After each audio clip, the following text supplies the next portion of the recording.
The Burndown chart is a visual representation of the work remaining versus the time left in the time box to complete it. It enables Agile teams to monitor and communicate progress toward their goals, measure team performance, and forecast how long it will take to complete the remaining work based on their actual performance level. Agile teams can create different sorts of Burndown charts to track progress. For example, they can create an iteration sprint Burndown chart to monitor the remaining work versus the time left in the time box. Additionally, they can create a release Burndown chart to track progress towards the product release. Iteration Burndown charts help the team stay on track during the current iteration, while the release Burndown chart shows progress towards the larger goal of releasing the product. Following is an example iteration Burndown chart.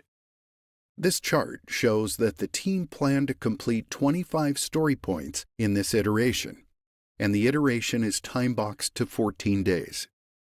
By using a trend line that reflects the current rate of progress, the team can estimate how much time it will take to complete the remaining work based on their actual performance level. In this chart, the forecast trend line shows that, based on this actual performance level, the team cannot complete the remaining work within the time box. As a result, they need to make the necessary adjustments to meet the iteration goal. In the Burndown chart, note how the slope of the actual remaining work line provides valuable insights into the rate at which work is being completed. Agile teams can use units other than story points to represent the amount of work remaining.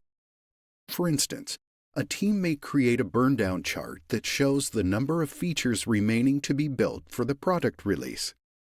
It's worth noting that Agile teams can conduct earned value analysis by using the measures in the Burndown chart. For example, if the Burndown chart shows that the team planned to complete 20 story points to date, but they have only completed 15, the earned value would be 15 story points, and the planned value would be 20 story points.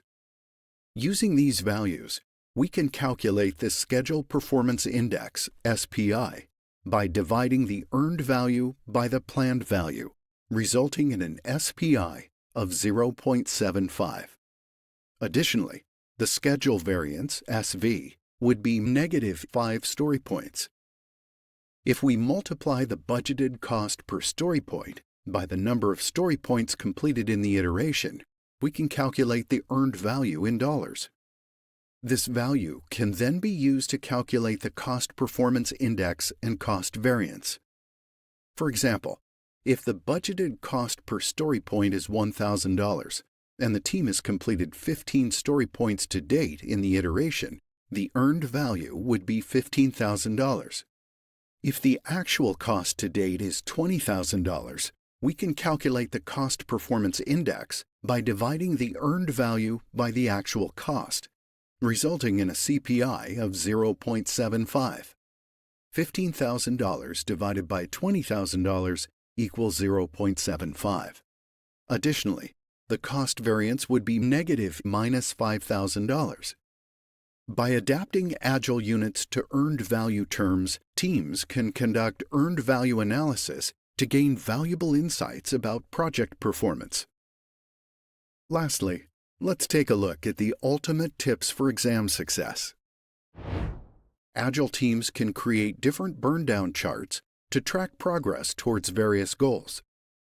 They can create an iteration sprint Burndown chart for each iteration to monitor the remaining work versus the time left in the time box, or they can create a release Burndown chart to track progress towards the product release.